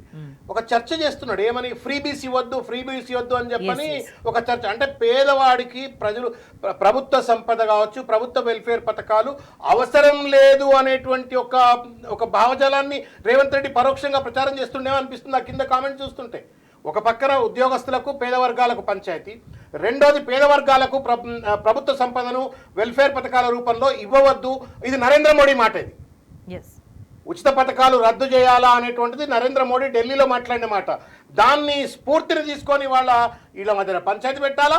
రెండోది ఆయన మాట్లాడిన మాటలు కింద కమెంట్స్ అన్ని చూసినట్టయితే, ఆర్గనైజ్డ్ సోషల్ మీడియా టీమ్స్ ఆయన కింద చూసినట్టయితే ఉచిత పథకాలు ఎందుకు రద్దు చేయాలా, ఫ్రీ వీస్ ఎందుకు ఇస్తున్నారు అని చెప్పని ఇదంతా కూడా ఒక కాన్స్పిరసీగా కనబడుతుంది. ఇంతకుముందు పాపారావు గారు చాలా స్పష్టంగా చెప్పినారు. ఇదంతా కూడా ఎవరో తెలంగాణ రాకముందు వచ్చిన కొత్తలో ఏదైతే కుట్రలు జరిగినాయో ఆ కుట్రల కొనసాగింపు. ఆయలా ఓటుకు నోటు కేసు అనేటువంటిది ఒక ఎమ్మెల్యేను కొనటానికి వచ్చిన 50 లక్షల సంచులే కనబడతాయి. కానీ దాని వెనక మొత్తం రాష్ట్ర రాజకీయ భవిష్యత్తును, రాష్ట్ర పునాదులను, రాష్ట్ర సాధన ఉద్యమాన్ని, అస్తిత్వం మొత్తాన్ని కూడా దెబ్బతీసేటువంటి ఒక పెద్ద కుట్ర రేవంత్ రెడ్డి చేసిండు. ముఖ్యమంత్రి అయిన తర్వాత కూడా ఇవాళ ఆర్థిక పరమైన అస్థిరత్వాన్ని తయారు చేసి ఇవాళ పేద ప్రజల నోళ్ళలో మన్ను కొట్టి ఉద్యోగస్తులకు తర్వాత పేద ప్రజలకు మధ్యన పంచాయతీ పెట్టేటువంటి ఒక చిల్లర వ్యాఖ్యలు చేసి చేతులు ఎత్తేసి వాళ్ళ ఒక సాడిస్ట్ లెక్క ముఖ్యమంత్రి గారు వ్యవహరిస్తా ఉన్నారు. ఆయన ఇఫ్ ఈ సెన్సిబుల్ ఎనఫ్ నేను నిన్న మాట్లాడింది తప్పు అని చెప్పి ఉండాల్సి ఉండే, ఇంతవరకు చెప్పలేదు. అంటే మొత్తానికి ఇది ఒక పెద్ద కాన్స్పిరసీ కనబడుతుంది. రెండోది అంటమ్మా, ఇది ఫైనాన్షియల్ ఎమర్జెన్సీకి దారితీస్తుంది. ఇది ఆర్టికల్ 360 ప్రకారంగా if this kind of a statement continuously comes from none other than the chief minister of the state. రాష్ట్ర ముఖ్యమంత్రి రాష్ట్రం దివాళ తీసింది అన్నాక ఏం చేస్తుంది అప్పుడు? President of India will interview. వీడేందో మొత్తం ఆగమైపోయింది అంటుండేమే రాష్ట్రం అంతా, మరి చూడరేందో కథ అని చెప్పని ప్రెసిడెన్షియల్ రూల్ పెడితే 360 కింద ఫైనాన్షియల్ ఎమర్జెన్సీ పెడితే ఉన్నది పోయింది ఇంకోటి ఏదో పోయినట్టుగా మొత్తం రాష్ట్రాన్ని సర్వనాశనం చేసేటువంటి దుర్మార్గమైన ప్రయత్నం రేవంత్ రెడ్డి చేస్తుడు. తెలిసి చేస్తుండా, తెలియక చేస్తుండా, మూర్ఖంగా చేస్తున్నాడా, తెలంగాణ పైన కుట్రతో చేస్తుండా, కేసీఆర్ గారి పైన కక్షతో చేస్తుండా, ఏం చేసినప్పటికీ కూడా ఇవాళ రేవంత్ రెడ్డి తెలంగాణకు ప్రమాదకారిగా మారిండు. తెలంగాణ భవిష్యత్తుకు ప్రమాదకారిగా మారిండు. తెలిసి మాట్లాడినా తెలియక మాట్లాడినా చంపాలన్నా. I'm really surprised. ఆయన అంటే ఫస్ట్ టైం మంత్రి అయిండు. ఇంతకుముందు జీవితంలో ఎప్పుడు మంత్రి కాలేదు. ఆయన ఏం చదువుకుంటో ఎవరికి తెలియదు, ఏం మంత్రి అయిండు ఎమ్మెల్యే నుంచి మంత్రి అయిండు, ముఖ్యమంత్రి అయిండు. ఉత్తమ్ కుమార్ రెడ్డి అన్నిసార్లు క్యాబినెట్లో పనిచేసినావు, బట్టి నువ్వు స్పీకర్గా పనిచేసినావు, శ్రీధర్ బాబు మంత్రిగా పనిచేసినావు. వీళ్ళన్నా ఎవరైనా చెప్పాలి కదా, బుద్ధిలేని మాటలు మాట్లాడుతున్నావు, ఆయన ఇట్లా మాట్లాడొద్దు, రాష్ట్రం ప్రమాదంలో పడుతుందని మాట్లాడలేదు కదా. It is not about Congress party, it is not about Revanth Reddy, it's about the future of the 4 crores of people. 4 కోట్ల మంది ప్రజల భవిష్యత్తును అదోగతి పాలు చేసి చిల్లర రాజకీయం చేస్తూ ఉన్నాడు. రేపు పొద్దుగాల తెలంగాణోడు అంటే తెలంగాణ దేశంలో గర్వపడేటట్టు తిరిగేటోడి వాళ్ళ తల వంచుకొని మేము దివాళ తీసిన రాష్ట్రంకి వెళ్ళి వచ్చినామని చెప్పి బయటికి పోవాలా? ఇంకొక కాంట్రడిక్షన్ చెప్తామా మీకు, నేను గూగుల్లో కొట్టి చూడమని చెప్పి నేను రిక్వెస్ట్ చేస్తున్నా. ఇది కొంచెం ఫోకస్ చేస్తే చేయండి, ఇది దయచేసి ఫోకస్ చేసి చూపెట్టండి. ఇది తెలంగాణ రైజింగ్ అని చెప్పని రేవంత్ రెడ్డి చేసుకున్న చిల్లర ప్రచారం. ఇది మొదటి సంవత్సరం పూర్తయిన సందర్భంగా కోటాను కోట్ల రూపాయలు పెట్టి పబ్లిక్ మనీ తోటి, ప్రజల మనతోటి, మీరు నేను అందరం కట్టి ట్యాక్స్ డబ్బుతోటి ఇది తెలంగాణ రైజింగ్. 4 నెలల కింద 4 నెలల కింద తెలంగాణ రైజింగ్ అంటావు నువ్వు. దావోస్కు పోయి తెలంగాణ రైజింగ్ అంటావు, జపాన్కి పోయి తెలంగాణ రైజింగ్ అంటావు, తెలంగాణకు వచ్చి Telangana dumping, Telangana duping, Telangana drowning అంటున్నావు. రైజింగ్ అని అక్కడ అంటావు, డ్రౌనింగ్ అని ఇక్కడ అంటావు. ఏది నమ్మాలని ఆయన? కేటీఆర్ గారు అదే అంటున్నారు, నువ్వు రామో రీమో అని చెప్పని. నీలో రామో ఉన్నాడు, నీలో రీమో ఉన్నాడు అని చెప్పాలి. అంటే బయట మాట్లాడడానికి డబ్బులు కావాలి కాబట్టి అక్కడ ఒక మాట మాట్లాడడం, ఇక్కడ ప్రజలకు ఇవ్వాలి కాబట్టి ఇక్కడ లేవని మాట. Investor is more sensible then us. ఒక పెట్టుబడిదారికి ₹1 పెట్టుబడి పెడుతున్నాడు అంటే వాడు 1000 రకాలుగా ఆలోచించుకొని రేవంత్ రెడ్డి గారిని చూసి అమితాబ్ బచ్చన్ లెక్క ఉండో లేకపోతే ఇంకేదైనా ఉందని చెప్పి పెట్టుబడి పెడతారా? లేకపోతే రైజింగ్ అనగా నిజంగానే రైజింగ్ అని భ్రాంతి గురై పెడతాడా? బ్యాక్ హోమ్ ఏం మాట్లాడిండో ఒకటి చూసుకుంటాడు కదా. Yes. గ్లోబల్ ఇది ఇవాళ. Yes. రేవంత్ రెడ్డి ఏమనుకుంటున్నాడు, నేను ఉద్యోగుల సభలో ఆ జీటీవీ వార్డుల దాంట్లో నేను ఏదో మాట్లాడినా అని చెప్పని అనుకుంటున్నాడు. అది ఎక్కడికి పోయింది? అది అలా ఖండాలు దాటిపోయింది. అది అలా మొత్తం దేశంలో ఉన్నటువంటి కాదు, తెలంగాణ రాష్ట్రమే కాదు, దేశం కాదు, మొత్తం ప్రపంచవ్యాప్తంగా తెలంగాణ ముఖ్యమంత్రి తెలంగాణ సర్వనాశనం అయిపోయింది అంటుండ అనేటువంటిది it's global news. Why do you think that an investor would not even interested to look it it? అంటే శ్రవణ్ గారు ఇంకా ఈ పెట్టుబడులు అన్నారు కాబట్టి పెట్టుబడులకు సంబంధించి కూడా పోతున్నారు, మాట్లాడుకున్నారు, చెప్తున్నారు. ఎక్కడికి పెట్టుబడులు వస్తున్నాయి, ఏ కంపెనీలు చూపిస్తున్నారు, ఇవన్నీ కూడా కాన్స్పిరసీ నడుస్తూ ఉంది. ఏం జరుగుతుంది, ఏ కంపెనీలు, ఆ కంపెనీలు ఎవరికి చెందినవి, ఇవన్నీ కూడా ఇష్యూ నడుస్తూనే ఉంది. సో ఇవన్నీ కూడా అబద్ధమైనప్పుడు అసలు ఓవరాల్గా తెలంగాణ మీదని తెలంగాణను పీల్చి పిప్పి చేయాలి, లబ్ధి పొందాలి. తెలంగాణ ప్రజలు ఏమైపోయినా పర్వాలేదు. ఈ రాష్ట్రం ఏర్పడక ముందున్న పరిస్థితే. సో మళ్ళీ ఇప్పుడు కూడా అదే సిచ్యువేషన్, మళ్ళీ అటే నెట్టే ప్రయత్నాలే, 1 by 1 ఎవ్రీథింగ్ అనేది ఆలోచించాల్సిన అవసరం కనిపిస్తున్నది. మా ప్రజల పైన ప్రేమ ఉన్నవాళ్ళు ప్రజా ఉద్యమాల్లో భాగమవుతారు. గత 50-60 సంవత్సరాలుగా తెలంగాణ బాధకు పీడనకు గురైనటువంటి ఒక ప్రాంతం ఇది. అంత పెద్ద ఉద్యమం తెలంగాణ ప్రజలు రోడ్ల మీదకి వచ్చి ప్రాణాలు అర్పిస్తూ ఆత్మ బలిదానాలు చేసుకుంటూ ఒక ప్రజాస్వామిక ఉద్యమం తెలంగాణలో జరుగుతుంటే రేవంత్ రెడ్డి గారు ఎవరి పక్షాన ఉన్నాడు? ఆ ప్రజలకు వ్యతిరేకమైనటువంటి ఒక వైరి వర్గంతో ఉన్నాడు. తెలంగాణ ద్రోహుల పంచన ఉన్నాడు. అంటే దాని అర్థం ఏంటి? స్పష్టంగా రేవంత్ రెడ్డి గారికి తెలంగాణ పట్ల కానీ తెలంగాణ ప్రజల పట్ల కానీ ఏం ప్రేమ లేదు. కాంగ్రెస్ పార్టీ పట్ల కూడా ప్రేమ లేదని నేను అనలే. కోమటిరెడ్డి వెంకటరెడ్డి 30 కోట్ల రూపాయలు పెట్టుకొని పీసీసీ ప్రెసిడెంట్ కొనుక్కొచ్చుకుంటూ అన్నారు. ముఖ్యమంత్రి పదవికి 8,000 కోట్లు పెట్టి కొనుక్కొచ్చుకున్నాడు. ఇప్పుడు ఆయన ఖర్చు పెట్టి తెచ్చుకున్న పదవులకు దాని నుండి వాళ్ళ తెలంగాణను పీల్చి పిప్పి చేయాలి. మళ్ళీ 500 కోట్లు పెట్టిండా, 1000 కోట్లు పెట్టిండా, ఏం చేసిండో తెచ్చుకున్నాడు అని చెప్పి మనం పుంకాలు అక్కడిక్కడ వింటుంటాం మనం. ఇవాళ ఆయన ఏకైక లక్ష్యం 1000 కోట్ల రూపాయలు దండుకోవాలా. అవసరమైతే ఇవాళ రాహుల్ గాంధీ ముఖం చూస్తలేడు. ఇవాళ అవసరమైతే నేను పార్టీ నుండి డిఫెక్ట్ అయినా పర్వాలేదు, నా సొంత పార్టీ అయినా పెట్టుకోవాలా, దానికి అవసరమైన ఆర్థిక ప్రణాళిక చేసుకొని డబ్బులు సంపాదించుకోవాలా. ఇది తప్ప ప్రజల పట్లనో పార్టీ పట్లనో కాంగ్రెస్ పార్టీ పట్లనో ప్రేమ ఉన్నట్టుగా నేనైతే అనుకోవట్లేను.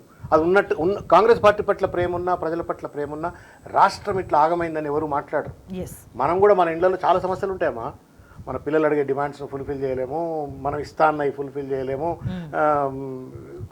నెత్తి మీద గుడ్డేసుకొని తుండేసుకొని నేను దివాళి తీసిన రా అని చెప్తామా? ఏదో ప్రయత్నం చేస్తాం రా, ₹1 ఇస్తాను కానీ 10 రూపాయలు ఇస్తారా అని చెప్తాం. మొత్తం దివాళి తీసి పడేసినా, నన్ను పోసుక తిన్నా ఇంతే, చంపినా ఇంతే అని మాట్లాడుతుందంటేనే బాధ్యతారాహిత్యం ఉన్నది, కుట్ర ఉన్నది, కుతంత్రం ఉన్నది. దానికి తోడుగా తెలంగాణను పీల్చి పిప్పి చేసి వ్యక్తిగతంగా ఆస్తులు సంపాదించుకుంటున్నారు వాళ్ళంతా. కానీ తెలంగాణను మాత్రం బాగుపడొద్దు అనే ఒక కుట్ర కనబడతా ఉంది. ఇది ఒక feudal mind set. Revanth Reddy is turned out to be a danger to తెలంగాణకు ప్రమాదకారిగా మారినాడు. ఆయనను మరి రాహుల్ గాంధీ సరిదిద్దుతాడా, దేవుడే సరిదిద్దుతాడా, ఎవరు సరిదిద్దుతో తెలియదు. కానీ ఇది మాత్రం అన్యాయం. ఇది నిన్ను నమ్మి ఓట్లు వేసినాం అబ్బా. 400 ఇంత పెద్ద మేనిఫెస్టో అమ్మా, ఇగో ఇంత పెద్ద మేనిఫెస్టో, ఇన్ని పేజీల మేనిఫెస్టో అమ్మా. ఇవన్నీ చూసి ఓట్లు వేసినాం. మరి ఇంత పెద్ద మేనిఫెస్టో రాసిన డబ్బులు సృష్టించే తెలివి లేదన్నది తెలియదా? అంటే దీన్ని కేవలం ఒక అసమర్థత అనే ఒక్క మాటతో మాట్లాడితే దాంతో తీసిపారేస్తే సరిపోదు. సో ఏ విధంగా 1 by 1 ప్రాసెస్డ్గా ఇదంతా కూడా జరుగుతూ వచ్చింది.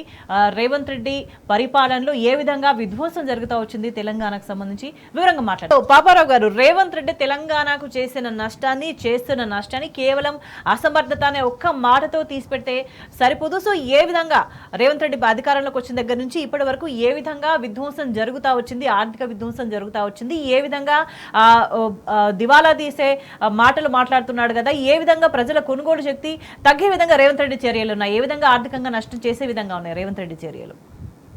ఒకటి స్పష్టం, Revanth Reddy is a Trojan horse. Telangana కోటలో తెలంగాణ ప్రజల స్వయం పరిపాలన వ్యవహారాల్లో చొరబడి లోపల నుంచి దీనిని ధ్వంసం చేయడానికి ప్రవేశించినటువంటి ట్రోజన్ హార్స్ రేవంత్ రెడ్డి. 6 గ్యారంటీల ముసుగేసుకొని 3-4 ఛానల్స్ 2 పత్రికలను అడ్డం పెట్టుకుని ఈ ట్రోజన్ హార్స్ తెలంగాణలో ఎంటర్ అయిన తర్వాత లోపలికి బాడీలో ఎంటర్ అయినటువంటి వైరస్ లాగా ఈరోజు తెలంగాణ బాడీ పాలిటిక్స్ ఎకానమీ సర్వనాశనం చేస్తున్నటువంటి పరిస్థితి ఉంది. దీనికి ఒక తీవ్రమైనటువంటి విచికిత్స అవసరం. తెలంగాణ ప్రజలు దీన్ని ఎదుర్కొని తీరాలి, పోరాడి తీరాలి. తెలంగాణలో మళ్ళీ ఇలాంటి ద్రోహం తెలంగాణకు చేసే సాహసం ఎవరు చేయకుండా దీనికైతే జవాబు చెప్పి తీరాలి. ఇందా దాసో శ్రవణ్ గారు చాలా స్పష్టంగా చెప్పారు. రేవంత్ రెడ్డికి తెలంగాణ ప్రజల మధ్య తిరిగే అవకాశమే ఉండదు, ప్రజల మధ్య పోలేరు, అది నిజం. అలాంటి పరిస్థితి వచ్చింది. రేవంత్ రెడ్డి తెలంగాణకు చేసినటువంటి ద్రోహం బహుశా తెలంగాణ చరిత్రలో ఉమ్మడి రాష్ట్రంలో ఉండగా కూడా ద్రోహాలు జరిగినాయి. కానీ ఈరోజు అంతర్గతంగా ఆలోచి ఎప్పుడో చెప్పారు, బయటవాడి ద్రోహం చేస్తే ఏం చేయాలో, లోపలి వాడే తెలంగాణ వాడే స్థానికుడే ద్రోహం చేస్తే ఏం చేయాలో కూడా చెప్పారు. ఉప్పు పాత్ర ఏమన్నట్టు చెప్పారు. అంటే ఫిజికల్ గాని కాదు, శిక్షించాల్సిన అవసరం, ప్రజలు తీవ్రంగా దాన్ని పరిగణలోకి తీసుకోవాల్సిన అవసరం ఉంది. కాబట్టి ఏంటంటే జరుగుతుంది ఈరోజు చాలా తీవ్రమైనటువంటి ద్రోహం. ఇందా దాసోజ్ గారు పాయింట్అవుట్ చేసింది, మీరు అడిగిన ప్రశ్న కూడా ఉచితాలకు వ్యతిరేకంగానే. నేను ఎలక్షన్ల ముందు నుంచి కూడా పదే మొత్తుకున్నాను. నేను కూడా ఏంటంటే తెలంగాణలో జరుగుతున్న పోరాటం వనరుల పంపిణీకి సంబంధించినది. ఎన్నికల పోరాటం మొత్తం వనరుల పంపిణీకి సంబంధించి జరుగుతుంది. తెలంగాణ ఆదాయ వనరుల్లో ఏ వర్గానికి ఎంత వాటా దక్కాలనేదే ఎన్నికల సారాంశం అని. దానిలో ఏంటంటే కేసీఆర్ గారు పెద్ద వాటాని తెలంగాణ పన్నుల ఆదాయంలో కానీ తెలంగాణ సంపదలో కానీ పెద్ద భాగాన్ని సామాన్య ప్రజానీకం, మహిళలు, రైతాంగం వీళ్ళందరికీ మధ్యతరగతి జనసామాన్యానికి అందిస్తున్నారు ఆయన. దాన్ని అలా అందించకుండా దాన్ని తీసుకెళ్లి కాంట్రాక్టర్లకి, అదానీలకి కట్టబెట్టాలనే తాపత్రమే ఆ రోజు జరిగినటువంటి ఎలక్షన్ల యుద్ధం. ఆ యుద్ధ క్రమంలోనే ఉచితాలు వద్దనే దాని సారాంశం కూడా అదే. మామూలు జనానికి ఏమి ఇవ్వకండి, సామాన్య జనానికి సంక్షేమం చూడకండి, అదానీల బొక్కసాలు నింపండి, అదానీల కడుపులు నింపండి, కాంట్రాక్టర్లకి కట్టబెట్టండి. ఇది సారాంశం. మొన్న ఎన్నికలు జరిగే యుద్ధం సారాంశమే ఇది. కేసీఆర్ గారు సామాన్య జనం తరఫున నిలబడుతున్నారు కాబట్టి ఆయనను దెబ్బతీసి ఆయనను కూలదోస్తే ఆ సంపద మొత్తం, తెలంగాణ సంపద మొత్తం ధనవంతులు, పెద్ద మనుషులు కొల్లగొట్టచ్చు అనే దానికోసమే యుద్ధం జరిగింది. అందుకే ఇప్పటికీ ఉచితాలు వద్దనే ఒక ముద్దైన నినాదం, ఒక అందమైన నినాదం మాత్రమే ఈ కుట్ర జరుగుతూనే ఉంది ఇప్పటికీ. సో ఇంకా తర్వాత 5 DAలు, ఉద్యోగస్తుల DAల విషయంలో 5 DAలు బకాయి. కానీ ఈ DAల్లో 4 DAలు రాష్ట్ర ప్రభుత్వం ఇవ్వాల్సినవి ఇవ్వాల. 5వ DA కేంద్ర ప్రభుత్వం అది ఇచ్చిందట. కేంద్ర ప్రభుత్వం రాష్ట్ర ప్రభుత్వానికి అందించిందట ఇమ్మని. అయితే దాన్ని కూడా రాష్ట్ర ప్రభుత్వం వాడుకుందనే వార్తలు ఉన్నాయి. కాబట్టి ఆ DA చేరింది రాష్ట్ర ప్రభుత్వం దాకా అనేది ఒకటి. దాన్ని వాడేసుకుంది రాష్ట్ర ప్రభుత్వం ఉద్యోగస్తులకు ఇవ్వకుండా అనేది ఒక వాదన. సరే, ఏదేమైనా ఏంటంటే తెలంగాణ ఉద్యోగస్తుల మీద జరుగుతున్నటువంటి ఈ దాడి రేపు పొద్దున వాళ్ళు పెద్ద ఎత్తున తెలంగాణ 9వ తారీఖు అనుకుంటా వాళ్ళు తెలంగాణ హైదరాబాద్లో 1,00,000 మందితో ఇది చేయబోతున్నారు. ఈ ఉద్యోగస్తుల మీద జరుగుతున్న దాడి ఏంటంటే తెలంగాణ ఉద్యమ సమయంలో ఉవ్వెత్తుల లేచిపడ్డ కెరటాల్లో ఉన్న వాళ్ళలో విద్యార్థులు, ఉద్యోగస్తులు ప్రధానమైనటువంటి వాళ్ళు. మిగతా వర్గాలన్నీ ఉన్నాయి, కానీ నిరంతరంగా కంటిన్యూస్ గా ఉద్యమాన్ని ఊపిరిలుతా నిలబెట్టిన వాళ్ళు వీళ్ళు. కాబట్టి ఈ వర్గాల మీద తీరనంత కోపం ఉంది రేవంత్ రెడ్డి గారికి కానీ తెలంగాణ వ్యతిరేకులకు కానీ. కాబట్టి ఉద్యోగస్తులు నిలువెత్తు తార్కాణం, తెలంగాణ ఉద్యమం తాలూకు స్ఫూర్తికి నిలువెత్తు తార్కాణం ఈ వర్గాన్ని హింసించడం కార్యక్రమంగా పెట్టుకొని ఆ వర్గం పేరే చెప్పి ఆ వర్గానికి సరిగ్గా నెలకు 1వ తారీఖు జీతాలు రావటం అనేది సాకుని చూపించి, ఆ కారణం చూపించి గొర్రె కషాయం అన్నట్టు నమ్మినట్టు వాళ్ళని నమ్మించి తాను అధికారంలోకి వచ్చి ఈరోజు 1వ తారీఖు జీతాల సంగతి తర్వాత సంగతి అసలు తెలంగాణ ఉద్యోగస్తుల తాలూకు బేసిక్ సమస్యలు అస్తిత్వ సమస్యగా మారుస్తున్నటువంటి వాడు ఈరోజు రేవంత్ రెడ్డి. కాబట్టి తెలంగాణ ఉద్యోగస్తులు చాలా కక్ష మీద ఉన్నారు, చాలా కోపంగా ఉన్నారు. వాళ్ళు జరిగిన అన్యాయం, ద్రోహం, మోసం పట్ల వాళ్ళు ఆగ్రహంగా ఉన్నారు. వాళ్ళ పోరాట పటిమనే తెలంగాణ గతంలో చూసింది, మళ్ళీ చూపిస్తారు. ఎస్, అంటే వాళ్ళ పట్ల కూడా అంటే ఒక స్ట్రాటజిక్ గానే వాళ్ళని దెబ్బ కొట్టే ప్రయత్నం ఏమైనా జరిగిందని అనుకోవాలా పాపారావు గారు? ఉండొచ్చు. ఎందుకంటే తెలంగాణ ఉద్యోగస్తులు అనేవాళ్ళు తెలంగాణ పోరాటం తాలూకు నిలువెత్తు ప్రతీక. స్వామిగౌడ్ గారు ఇందా చెప్పారు, దేవిప్రసాద్ గారు, స్వామిగౌడ్ గారు ఇట్లాంటి వాళ్ళు ఉద్యోగస్తుల నుంచి వచ్చిన వాళ్ళు, బీజేపీలో ఉన్న విఠల్ గారు, ఇట్లాంటి వాళ్ళంతా ఉద్యోగస్తులంతా తెలంగాణ పోరాటానికి ఒక నిలువెత్తు రూపం.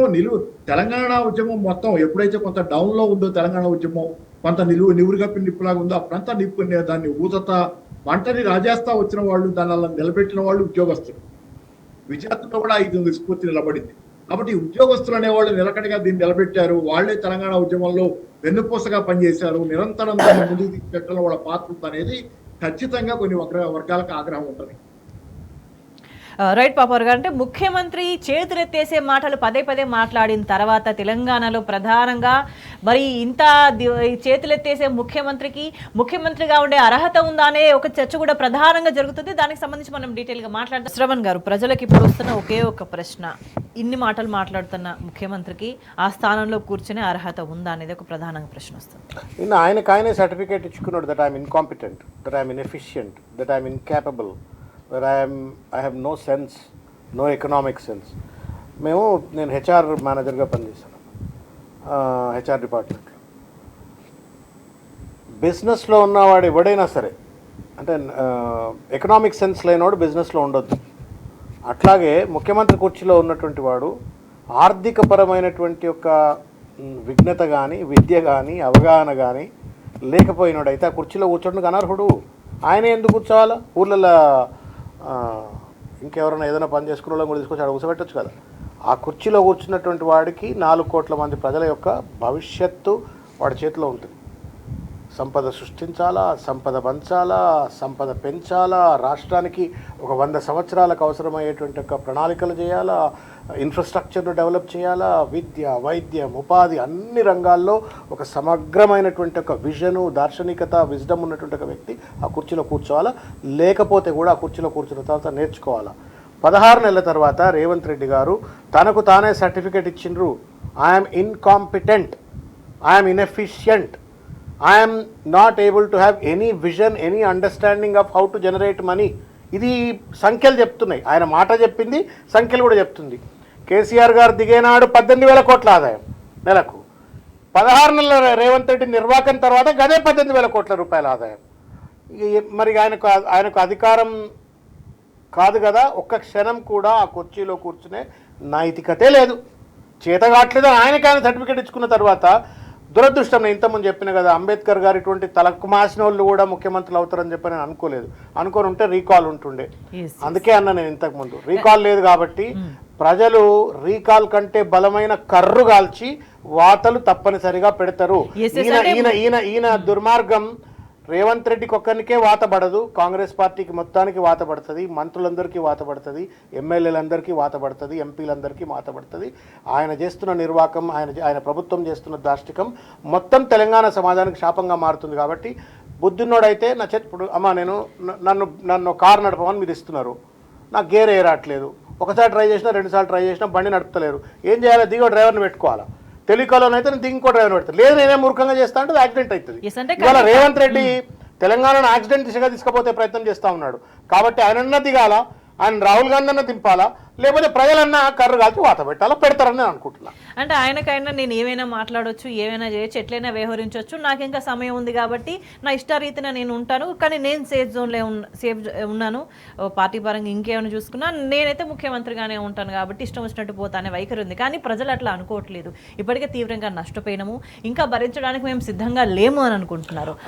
అంటే కొంత కాంగ్రెస్ పార్టీ పట్ల కొంత అవగాహన ఉన్న వ్యక్తిగా చెప్తున్నామ్మా. Revanth Reddy is now taking things for granted. Amarinder Singh లాంటి ఒక వ్యక్తి సోనియా గాంధీ గారిని మొత్తం అందరూ సోనియాజీ అంటారు, మేడం అంటారు. ఒక అమరేందర్ సింగ్ లాంటోడే హలో సోనియా అని పిలుస్తుండే. అంటే వాళ్ళకు రాజీవ్ గాంధీకి వాళ్ళకు ఉన్నట్టు ఆయన ఇద్దరికి ఉన్న సంబంధము, ఆ ఫ్యామిలీ పరమైన సంబంధం. అటువంటి అమరేందర్ సింగ్నే పంజాబ్ ముఖ్యమంత్రిగా ఉంటే రాత్రికి రాత్రి హాట్ పొటాటో తీసి పక్క పడేసి చెన్నైని పట్టుకొచ్చి ముఖ్యమంత్రి పెట్టారు. ఏదైనా జరగవచ్చు తెలంగాణ రాష్ట్రంలో. You can't take Delhi for granted. కాకపోతే ఢిల్లీకి సంచులు మోస్తున్నాడు కాబట్టి, నేను సంచులు ఇస్తే వాళ్ళు సంచులు తీసుకుంటున్నారు కాబట్టి నా కుర్చీ భద్రమని రేవంత్ రెడ్డి కలలు కానీ చిల్లర మల్లర మాటలు మాట్లాడచ్చు కాక, కానీ అహల్ మంద్కు ఇషారా కాఫీయే. రాహుల్ గాంధీ నీ ముఖం దేక్తలేడు. వాళ్ళ ఢిల్లీకి పోయి కులగరణ పేరు మీద మీటింగ్ పెట్టి ఆ నెపంలోనన్నా రాహుల్ గాంధీ నన్ను చూడడా, నాతో మాట్లాడా అని చెప్పారంటే రాహుల్ గాంధీ చూస్తలేడు. ఇవాళ మొత్తానికి అటు సొంత పార్టీ చూస్తలేదు, ఒకటి రాహుల్ గాంధీ చూస్తలేడు. మంత్రులు ఎవ్వడు కూడా ముఖ్యమంత్రి సక్సెస్గా ఉండాలని అనుకోవట్లేరు. సయోధ్య లేని, శృతి లేని సంసారం, కలహాల కాపురం, ఏ మంత్రి కూడా కోఆపరేట్ చేయట్లేడు. 2, 3 కాంగ్రెస్ పార్టీలో ఉన్న కార్యకర్తలు కూడా చాలామంది ఇవాళ ఈయన ఏమైనా బీజేపీతో సంబంధాలు పెట్టుకున్నాడా, మొత్తానికి ఇదేమైనా కాంగ్రెస్ పార్టీని ఏక్నాథ్ షిండే లెక్క, లేకపోతే హేమంత్ బిశ్వాస్ శర్మ లెక్క ఏమైనా కాంగ్రెస్ పార్టీని అతలాకుతలం చేస్తాడా అని చెప్పని కాంగ్రెస్ పార్టీలో గాంధీ భవన్లో ఉన్న పెద్దలకే ఇవాళ అనుమానం కలుగుతుంది. ఇన్ని నేపథ్యంలో ఇది రాజకీయపరమైనటువంటి దీని నేపథ్యంలో అసమర్థత, చేతగాట్లేదు. ఒక గంట సేపు కూర్చొని ఒక డిపార్ట్మెంట్ను పరిపూర్ణంగా రివ్యూ చేసే తెలివి లేదు ఆయనకు. ఇదే కేసీఆర్ గారు ఒక డిపార్ట్మెంట్ రివ్యూ చేస్తే 10 గంటలు 16 గంటలు 2 రోజులు 3 రోజులు రివ్యూ చేసి కూలంకషంగా దాన్ని ఆర్యా పార్ తేల్చి పడేసి ఒక ప్రణాళికలు రచించి ఆ ప్రణాళికలు అమలు చేసినటువంటి చరిత్ర చూసినాం. ఈయనకు రివ్యూ చేయరాట్లేదు, పరిపాలన పైన అవగాహన రావట్లేదు, ఆర్థిక పరమైన అంశాల పట్ల అవగాహన రావట్లేదు, సంపద సృష్టించరాట్లేదు, చిల్లర మల్లర మాటలు మాట్లాడాలా, అడపదడప కేసీఆర్ గారి పైన దుమ్మెత్తిపోయాలా, కేటీఆర్ గారి పైన దుమ్మెత్తిపోయాలా, బీఆర్ఎస్ పార్టీ పైన దుమ్మెత్తిపోయాలా, లేకపోతే హరీష్ రావు గారికి కేటీఆర్కు కేసీఆర్ గారికి ఇంకేదో పంచాయతీలు ఉన్నాయని చెప్పిన సోషల్ మీడియాతో తప్పుడు ప్రచారాలు చేయించాలా, చిల్లర మల్లరగా తాను చిల్లర మల్లరగా మారి ప్రభుత్వాన్ని చిల్లర మల్లరగా మార్చి తెలంగాణను కుక్కలు జింపిన విస్తర లెక్క మార్చేసినాడు. ఇవాళ ఈయన కాసినాక నక్కల పాలైనట్టుగా ఇవాళ కేసీఆర్ నేతృత్వంలో ఒక బంగారు తెలంగాణగా విరజిల్లినటువంటి ఒక తెలంగాణ రాష్ట్రం ఇవాళ అధోగతి పాలవుతా ఉంది. మోసపోయినాం. ఇవాళ ఈ మోసానికి తప్పనిసరిగా తగుమూల్యం రేవంత్ రెడ్డి ప్రభుత్వం, రేవంత్ రెడ్డి కాంగ్రెస్ ప్రభుత్వం తప్పనిసరిగా చెల్లించవలసిన ఫలితం ఉంటుందని భావిస్తాను. రైట్. పాపారావు గారు, తానే అసమర్థునని చెప్పుకుంటున్నాడు ముఖ్యమంత్రి, ప్రజలు కూడా అసమర్థతని చూస్తున్నారు. సో ఏం జరగబోతుంది అనుకోవాలి రాబోయే రోజుల్లో? అంటే ఇక్కడ రాబోయే రోజుల్లో ఒకటి కాంగ్రెస్ పార్టీ నాయకత్వానికే కాస్త వాళ్ళ కళ్ళు తెరుచుకోనని చెప్పను, ఎందుకంటే వాళ్ళకి అన్ని తెలుసు. తెలిసే దొంగ నిద్రపోతున్నటువంటి నాయకత్వం కాంగ్రెస్ పార్టీ హైకమాండ్. తెలంగాణలో ఏం జరుగుతుందో వాళ్ళకి 100% తెలుసు. కానీ ఈ మధ్యకాలంలో తెలంగాణలో కులగణన అనేది కేంద్ర ప్రభుత్వం జనగణనలో కులగణన అనగానే తెలంగాణని పైకెత్తడం మొదలుపెట్టాడు రాహుల్ గాంధీ. ఎలాగోలా ఒక నిర్జీవమైన తెలంగాణ ప్రజలకు ద్రోహం చేసినటువంటి తన కాంగ్రెస్ పార్టీని మళ్ళీ దానిలో ఏదో ప్రాణం ఉన్నట్లు, దానిలో ఇంకేదో మంచితనం ఉన్నట్లు చెప్పుకోవడానికి ప్రతి అవకాశాన్ని వాడుకునే ప్రయత్నం రాహుల్ గాంధీ కూడా చేస్తున్నాడు. కాబట్టి వాళ్ళకి తెలియక కాదు, తెలిసే వీళ్ళంతా తెలంగాణని పిండుకొని వాడుకున్నారు. ఢిల్లీ ఎన్నికల దగ్గర నుంచి, మహారాష్ట్ర ఎన్నికల దగ్గర నుంచి, హర్యానా ఎన్నికల దగ్గర నుంచి అన్ని సందర్భాల్లో తెలంగాణని పిండుకొని వాడుకున్నారు. ఈ అవసరం తీరిన తర్వాత కూడా ఇంకా ఈ రేవంత్ రెడ్డి గారి మీద కొన్ని డౌట్లు ఉన్నాయి వాళ్ళకి. బహుశా ఇందాక మన దాసోజ్ గారు చెప్పారు, ఆయన బీజేపీతో లింక్ మెయింటైన్ చేస్తున్నాడు.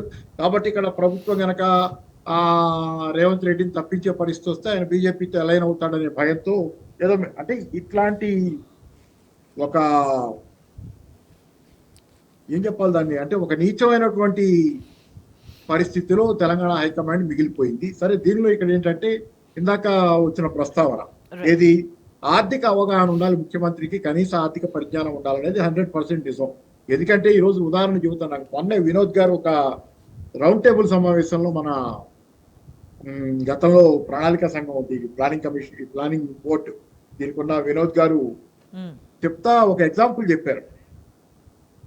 కేసీఆర్ గారి తాలూకు ఆ రోజు కోవిడ్ వచ్చిన తర్వాత, కోవిడ్ అనంతర కాలంలో -2%కి వెళ్ళింది జిఎస్టీ కలెక్షన్స్. ఎందుకంటే ఏ వ్యాపారాలు జరగల, అసలు ఏది లేదు, అసలు లావాదేవీ లేవు. దాంతో దేశం అంతా పడిపోయినట్టు తెలంగాణలో కూడా పడిపోయింది, -2%కి వెళ్ళింది.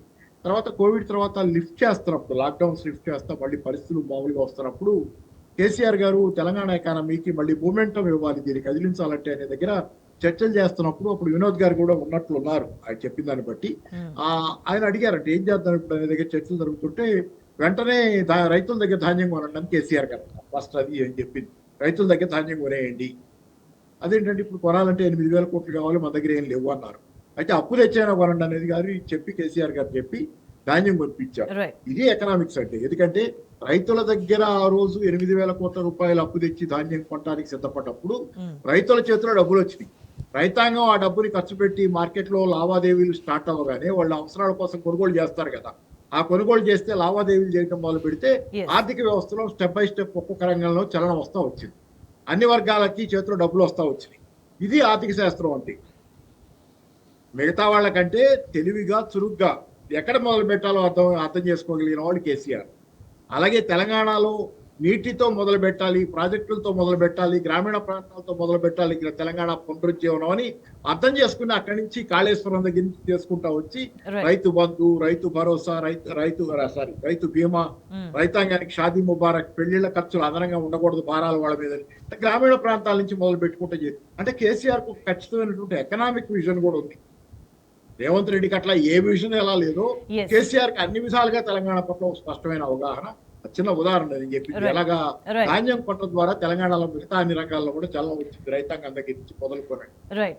అల్టిమేట్ గా అంటే ఆ డిఫరెన్స్ ని ప్రజలు చాలా క్షుణ్ణంగా గమనిస్తున్నారు, ఎక్స్పీరియన్స్ కూడా చేస్తున్నారు. నాకు చేత కావట్లేదనో ఏం చేయాలో మీరే చెప్పండి అనో 2 మాటలు మాట్లాడితే సరిపోదు. అసమర్థతకు, చేస్తున్న అన్యాయానికి, ద్రోహానికి, కుట్రలకు ఖచ్చితంగా ప్రభుత్వమే కాదు, కాంగ్రెస్ ప్రభుత్వమే కాదు, కాంగ్రెస్ పార్టీ కూడా రాబోయే రోజుల్లో ఖచ్చితంగా భారీ మూల్యం చెల్లించుకోక తప్పదనే విషయం చాలా స్పష్టంగా అర్థమవుతోంది. చర్చలో పాల్గొన్న శ్రవణ్ గారికి, పాపారావు గారికి ధన్యవాదాలు. That's all for now. Stay tuned.